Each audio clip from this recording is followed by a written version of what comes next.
So diversity hires are not cheap individuals. They cost a lot. I mean, your soul, fundamentally, is what will end up costing you. And as we featured in the Debate Might As Well Be Dead podcast, it kind of also features your entire civilization. That's the end cost of all of this, which is, what if we just promote people, not for merit, but instead because of their characteristics? Calvin's face in that thumbnail just sums it all up, doesn't he? Yeah, you end up with the opposition he faced, which was just unbridled But bad things have retardation. happened hundreds of years ago, so I deserve money. I still can't get over the Chinese lady who went, you know what I don't want to hear in this debate? I don't want to hear that the British Empire did good things. But it did. It was, okay. I mean, I could understand why a Chinese person might be a bit salty on that point, but... Well, she was like a member of the Communist Party, clearly, as well. Well, So, yeah. They all are. Anyway. But moving to the main story, being the diversity hire costings, well, the RAF have some news, which is, yes, we do discriminate against white men. We'll do it again. Watch us. I'll fucking do it again. Yeah, goofy over here. It's just like, I don't care. RAF diversity drive discriminated against 160 white men. Problems created by push for women and ethnic minorities. Came to a crisis. Yeah, here it did. Tobias Elwood, the chairman of the Defence Select Committee. Now, for people who don't know, we featured him before. I was going to say I recognise that name, and I feel like, if I'm wrong, correct me, I feel like it's an evil name. Well, I have a negative association with it in my brain. Well, I don't know if he's evil, but he's got some weird obsessions, generally. He's very big on defence, which, okay, whatever. He's in the 77th Brigade, which are the ones who are spying on all the right-wingers. Oh, all right. So that's cool. Anyway. Well, that sounds enough to be evil to me so far. We'll put him to one side. Anyway, he was telling the... why am I saying anyway so much? I need to stop that. The RAF were told by him, while he was telling the Select Committee about the RAF, that the former head of recruitment had identified the cases before she resigned her post. After the revelations... Damn. We've skipped the last segment already. Air Marshal Chief Sir Mike Wigston... Wigston? Alright, there we go. Head of the force was asked if he had presided over a lack of integrity at the top of the RAF. It sounds like it to me. Well, you've been discriminating against white people and men, mostly white men, strangely. Do you have any integrity? I'm interested, are there any statistics on the competency of the RAF since these initiatives were put into practice? I mean, there's some costings that can be done at least. Yeah, I mean, at the very least, all I'm saying is that I reckon, this is just based off of my intuition, that the RAF might not be as effective as once it was. Yeah. As it comes to armed forces' struggle to retain female personnel amid a sex harassment crisis engulfing the military. I think I remember why this is. But also, that's a really weird red herring. It's like, yeah, well, it's justified that we discriminate against white men because sexual harassment. That's illegal. So what do you want? Like, it's already a crime. I don't get it.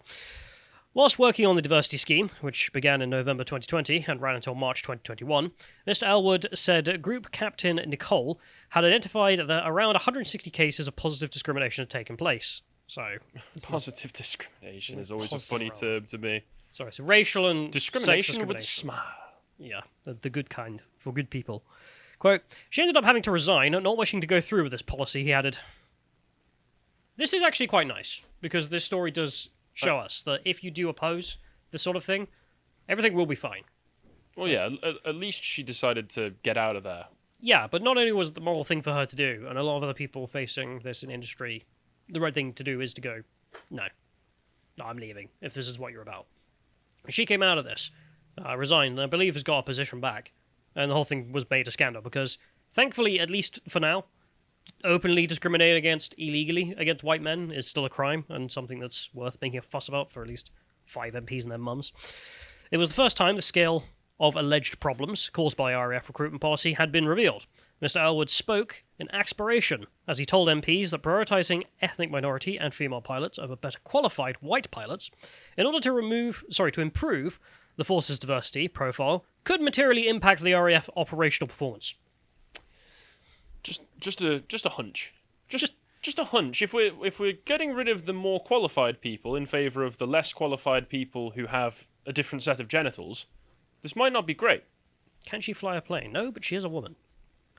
All right. It's a whole other conversation.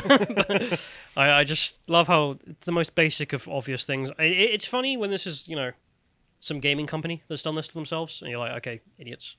Yeah. Oh, all that means is you're going to get a worse quality video game. Whereas with this, it's the RAF Defense of the realm and all that. plays an important role. I mean, I know we're a joke. I mean, what was the story the other day? The American general who came out was just like, yeah, I don't trust the British to be able to even help us anymore. Like, we can't even assemble a division in case of overseas operations. Great. Giving evidence to MPs for the first time on the matter, Sir Mike said that while he made no apologies for setting the challenging, aspirational goal for the Royal Air Force on diversity, which is a really weird thing to be like. Does the RAF need to be something like, oh, we need to set aspirational goals, or do we need to do like concrete things? Do we need to do illegal stuff? Yes. Why? It's aspirational. I've always aspired to be a criminal. Removing white people is an aspiration of the RAF. Yeah, well, certainly an aspiration of the elite in all areas of life. This is openly spoken now. I mean, look at this guy. He's just stood there like, yeah, of course I want to remove white men. Yeah, I mean, you first, mate. I mean, if you're going to ask people to volunteer, I mean, like you say, it is interesting that this has now become just the rote talking points that these organisations have, because a few years ago, if you said that a lot of the woke ideology was explicitly anti-white, you'd have had people just saying like, oh, stop trying to stoke up identitarian politics for the right wing, or you'd have people... We're going down a far-right rabbit hole if we admit this. Yeah, you'd have people in the centre saying like, oh, that's just what white nationalists want you to say, want you to say, and then you just point to the diagrams that say whiteness is all of these things and we need to get rid of it. You see this guy going, well, yeah, we need to get rid of white people, and you're like, okay, so Mike, how is it not just anti-white? I mean, it is funny again when it's always a white man. It's just like, okay, then remove yourself. With an S-eating grin in that picture as well. So he says, I make no apologies, but did admit the objectives were stretching the aspirational levels of ambition. What does that mean? We're aspirational, but we might be being a little too aspirational here, folks. He's like, yeah, this is morally wrong, completely messed up, and we are stretching our aspirational ambition to remove white people. That's the. I mean, it's like my aspiration. Okay. My aspiration is to breathe air in space, and I'm just at the edge of the airlock, about to be fired out, and I just think to myself, am I stretching my aspirations a little bit too far here? Could you imagine if the white nationalists spoke like this? It was like, well, we have aspirational goals to remove Jews from the media. It's just what the hell's wrong with you? And no, this is. Well, yeah, but you can just say this. You can just actively say anti-white things. Okay, all right. Yeah.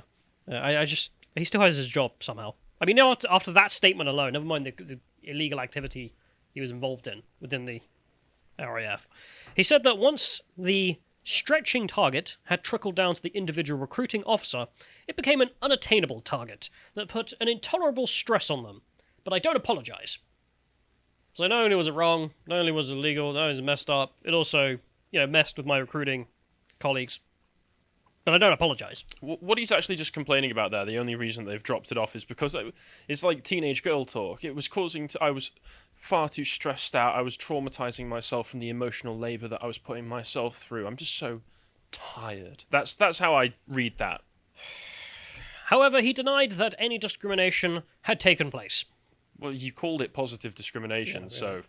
We did positive discrimination, but not any discrimination. I don't know what to do with this. We're just openly laughing at your face at this point. And insisted that standards had not slipped because of the diversity drive. Yes, we did hire less capable pilots, but... Explicitly, we stated less qualified. Okay? All right. I can absolutely assure this committee that there was no compromise of entry standards. Except the entry standards. No impact on the standards of recruits from any background. Except the standards of the... whatever. From the front line or form operational effectiveness. It's so blatant. It's so blatant. I hate this because they're just rubbing our faces in it. They are just rubbing our faces in it. They'll say everything that they did, and then the next sentence is them denying it. I mean, if you can keep the camera just on his face, John, because it's just, I can't get over. Look at this piece of ass. Like, I'm sorry, I have no interest in his military career, whatever nice things he's done. When you are standing there openly saying, I'm not going to hire white men into the force because they are white men. There's something deeply wrong with you. And then to rub everyone's face in it is doubly disgusting. Yeah, and then immediately deny that you're doing so afterwards. All three services have been tasked with improving their diversity, as they are predominantly made up of white men. As if that's a problem. As if that's evil. White men are the issue, as usual. Here's a fun one. Every time they say white men, just think competent people. But that's the thing. It's like you can get in if you're not a white man. Yeah. If you're just competent. That's the old system of merit. We can't be having that no more. No, Because it turns out all of the merited people are white men. well, Or too many of them, too certainly. many of them. So, in response to recent Women in the Armed Forces report, the government has pledged to ensure that 30% of all intake into the armed forces are women by 2030. No one has asked the women of this United Kingdom if they want to join the army, if they're going to join in those numbers, or even assessed if that's physically possible without conscripting them because of diversity. Well, To be honest, that would be really funny. They will... It's like the Sorry, Prime Minister love. comes out and is like, I'm announcing partial mobilization of women into the army because otherwise it would be too sexist. Like, I have actively seen when, around this time last year, when all of a sudden worries about World War III were coming in, all of my female friends who before then had been like, I'm a girl boss, were immediately like, I feel like being a housewife now. I want to settle down. I should probably have some kids. they're conscripting all Does the anybody want to impregnate me? they're conscripting all the men in Ukraine and the women and children can leave. How do you feel about this? I'm just a little girl. Anyway. The RAF decided that 30% wasn't good enough. They're going for 40% by the end of this decade. No one asked them to do that. That was because of idiots like this dude. Well, no, I'll tell you the women who asked them to do this, who are retarded social science professors at universities who would never get conscripted anyway. I suppose if you want to get that deep, but it's just like the government comes out and is like, mandatory target of gender reasons, because, I don't know, we're all huffing glue or something. And the RAF's like, well, not on my watch, I'm going to huff glue even harder. However, the Red Arrows... This leads on from this story for no reason. However, the Red Arrows recently faced allegations of toxic culture. 2 pilots from the aerobatic display team were dismissed after members of the squadron were investigated over allegations of misogyny, bullying, and sexual harassment, which is already a crime. I'm also not going to take this article's word for it. I'm just going to assume that bullying and misogyny and sexual harassment meant men indulging in men humour. There is a weird culture in the West where we describe things not accurately anymore, but I'll take them at their word for it. I'm going to steal man the position. What does this got to do with anything? Yeah, okay, let's say these men were completely misogynistic, bullying, and sexual harassing everyone they saw who was a woman. What does that got to do with these quotas? Well, some bad men exist, therefore all men must perish. We must have 40% women in the army because sexual harassment Exists. doesn't make any sense. In October last year, the Royal Navy was forced to launch an investigation into allegations of rape threats and sexual assault on board Britain's nuclear submarines, which are also illegal and have nothing to do with this. I just don't understand. Like the author of this is just like, yeah, well, you know, men bad though. It's like some, and what's that got to do with the question of quotas on the basis of sex for the army? Nothing, but okay. Despite the demands on the military to improve diversity, because there's no claims about it, so it's just a demand. The forces have also faced claims that female recruits are not equipped with properly fitting kit. Or maybe they should think about losing a few pounds then. That's it's the opposite actually for a lot of it. Oh, really? Need to gain a few pounds. Oof. But this is going to be funny because Yeah, I thought men and women were the same. I thought men and women were equally capable, basically the same thing, interchangeable. But there's no reason men should have X job when women could also just equally do the same thing under the same standards. And according to some activists out there, you can't even tell the difference between men and women on like a skeletal level. No, They're just the exact same. What's the Men whole and thing? women's hands, the exact same broadness of shoulders, width of hips. None of this matters. I think it's the ring finger is longer than your index finger. Yeah, yeah. Funny that. Anyway, it's almost like there's some biological realities. A report last year found that female soldiers were often subjected to ill-fitting kit across the 3 services, such as rucksacks that were too big. What? on the rucksacks, mainly just as big as they need to be, because of all the gear you need to carry in them. I think they're as big as possible, because we want to carry more kit. Like, there's more kit than we possibly could take, so we have a big as rucksack as possible. Like, correct me if I'm wrong, but don't many people in the military and armed forces, they have to wear rucksacks that can have equipment in them that ends up weighing them down about an extra 70 pounds or so. Which Something is ridiculous. Yeah, just a lot. You're having to carry a lot of weight on your back because all that stuff's necessary. Yeah, but no, it's too big, according to the female soldiers. Can increase the risk of injury. Can I fit my poodle in it? Well, the risk of injury is not something women signed up for in the army, so fair enough. In fact, if you may remember, there were a bunch of women who did sue the army and successfully won their case because, okay. If you go to the next one here, this is The Guardian. 3 female RAF recruits awarded £100,000 payouts for marching injuries. Marching injuries? Yeah, they were required to march the same pace distance as the men.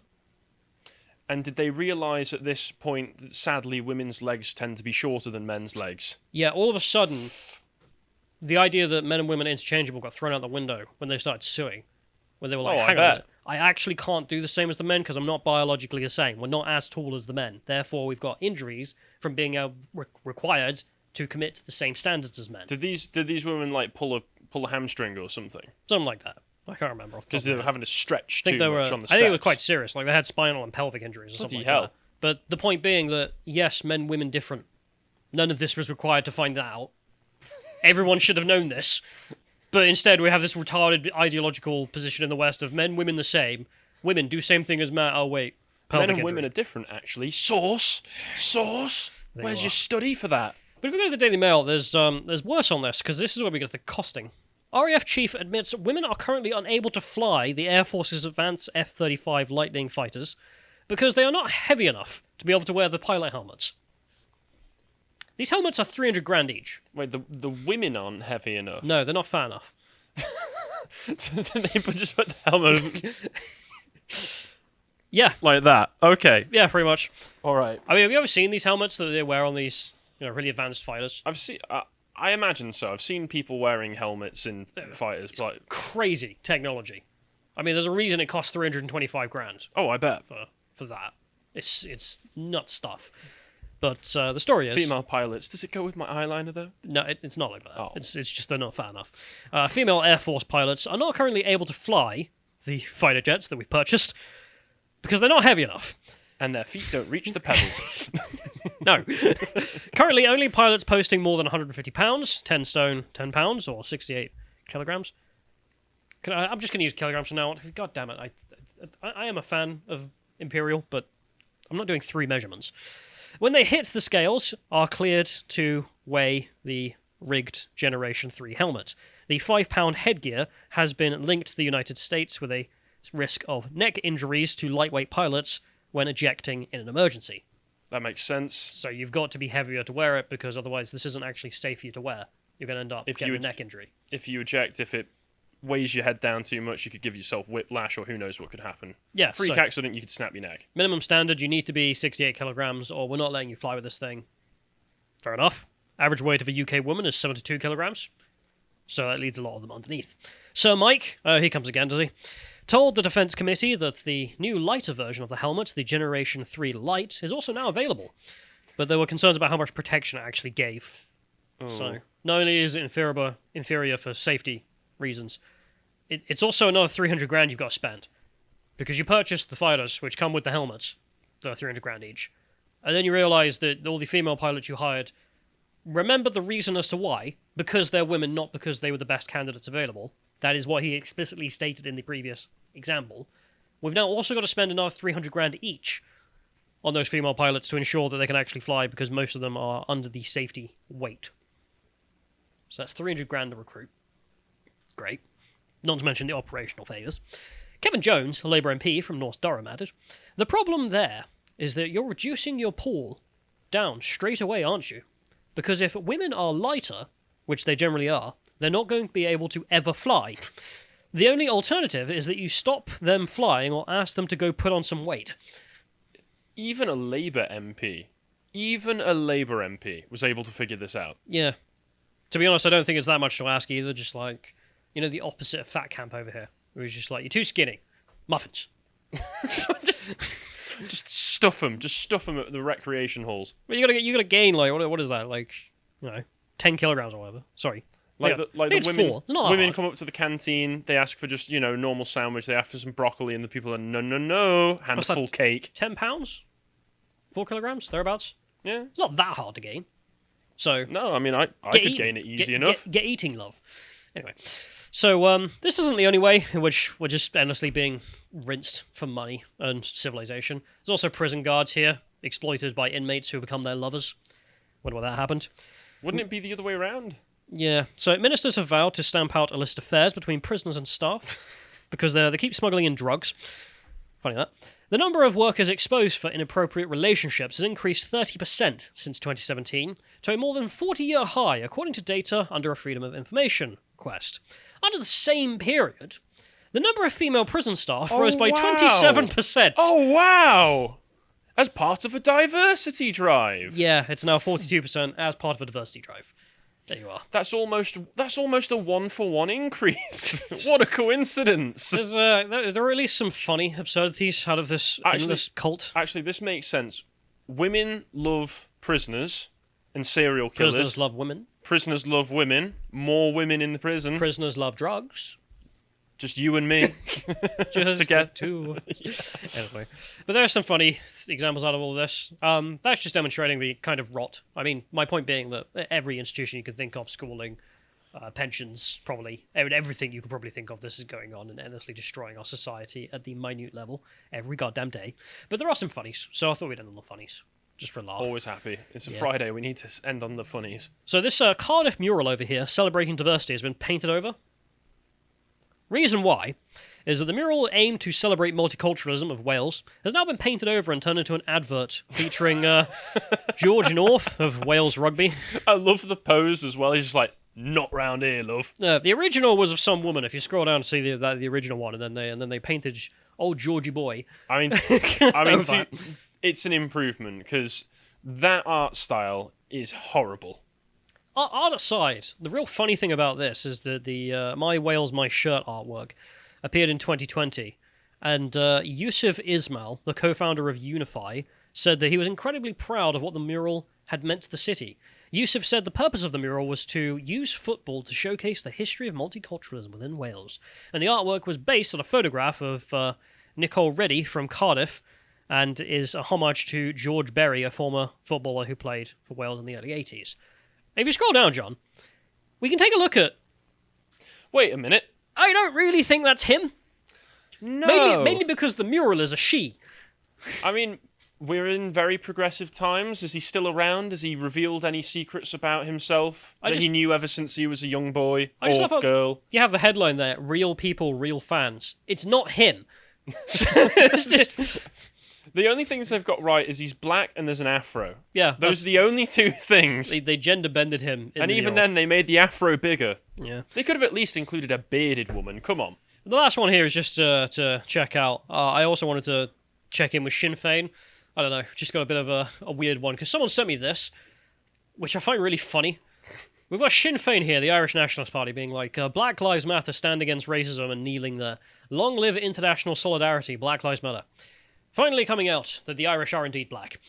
Anyway, that's enough of that. I'm so glad we finally know. So if you want to hire an Irishman as part of a diversity drive, I'm all for it. And so are the Irish. If you appreciated that segment from the podcast of the Lotus Eaters, you can go to lotuseaters.com to get access to all the premium content we have on the site, such as the economic series, this one on debt and deficits. If you'd like to find out what else we're putting out, you can follow us on Getter at lotuseaters_com on Getter. Thank you and goodbye.